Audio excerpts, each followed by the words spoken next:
होळीच्या दिवशी बनवायची असेल लुसलुशीत पुरणपोळी, वापरा आजीबाईच्या बटव्यातील सोप्या सोप्या टिप्स. पुरणपोळी करण्यासाठी अनेक वर्षांची मेहनत लागते, असं आपली आई आणि आजी सांगते. गॅसवरून काढलेली गरमागरम पुरणपोळी, दूध आणि तूप हे म्हटलं तरी तोंडाला पाणी सुटतं. तुम्हाला बनवायची असेल लुसलुशीत पुरणपोळी तर वापरा या सोप्या सोप्या टिप्स. होळी रे होळी पुरणाची पोळी, साहेबाच्या खिशात बंदुकीची गोळी, हे ब्रीदवाक्य प्रत्येक पिढीला माहीत आहे. लहानपणी रंगपंचमी वा धुळवड खेळून आल्यानंतर घरामध्ये दरवळणारा पुरणपोळीचा खमंग वास आणि चविष्ट लुसलुशीत पुरणपोळीची मजा ही प्रत्येकाने घेतलेली आहे.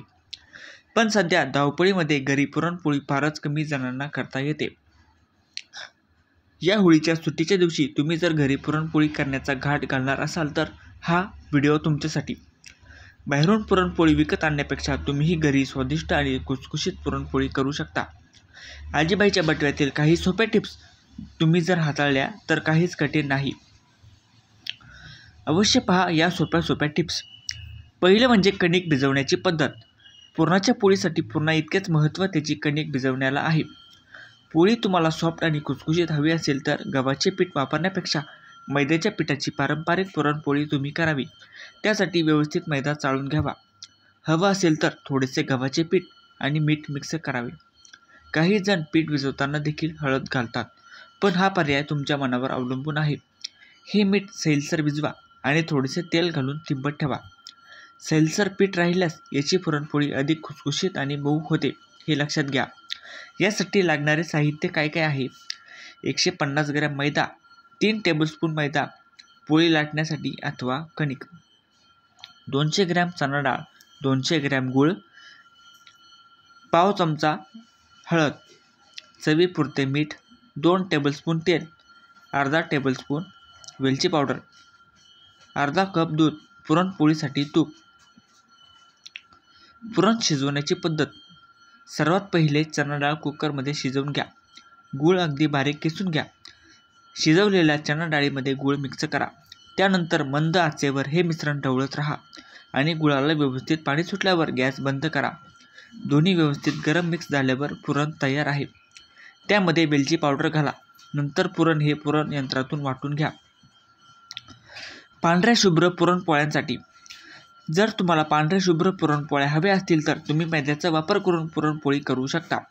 याशिवाय मैदा आणि गव्हाचे पीठ असे दोन्ही मिसळून खुसखुशीत पुरणपोळी करता येते. मैदा घेत असाल तर तो अगदी हलक्या हाताने मळा. यासाठी थोडा वेळ लागतो, पण चांगली आणि खुसखुशीत पुरणपोळी हवी असेल तर थोडा वेळ अवश्य घ्या. कशी करावी पुरणपोळी? आता एक पुरणाचा गोळा आणि पिठाचा एक गोळा घ्या. त्यानंतर तुम्ही जसे पराठे लाटता त्याचप्रमाणे लाटा. अगदी तशाच हलक्या हाताने पुरणपोळ्या लाटायला हव्यात, हे लक्षात घ्या. पुरण सगळीकडे आतमध्ये पसरेल या हिशोबाने तुम्ही पोळी लाटा. त्यातून पुरण बाहेर येणार नाही ना याची काळजी घ्या. आता पोळपाटावरून पेपरवर पोळी घ्या आणि तव्यावर शेकण्यासाठी ठेवा. नियमित पोळीप्रमाणे शेका. पुरणपोळ्या छान लाटल्या गेल्या असतील त्या अत्यंत सुंदररित्या फुगतात. पुरणपोळी झाल्यानंतर त्या तशाच नरम राहाव्यात म्हणून त्यावर तुपाची धार सोडा आणि गरमागरम खायला द्या. दुसरं म्हणजे लाटताना वापरा तांदळाचे पीठ. पुरणपोळी पोळपाटाला चिटकू नये असे वाटत असेल तर तुम्ही लाटताना त्याला तांदळाचे पीठ लावा.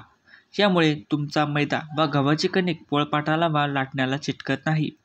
तसंच पिठाचा गोळा कमी ठेवावा आणि पुरण जास्त ठेवावे आणि तांदळाच्या पिठात गुळवून लाटा.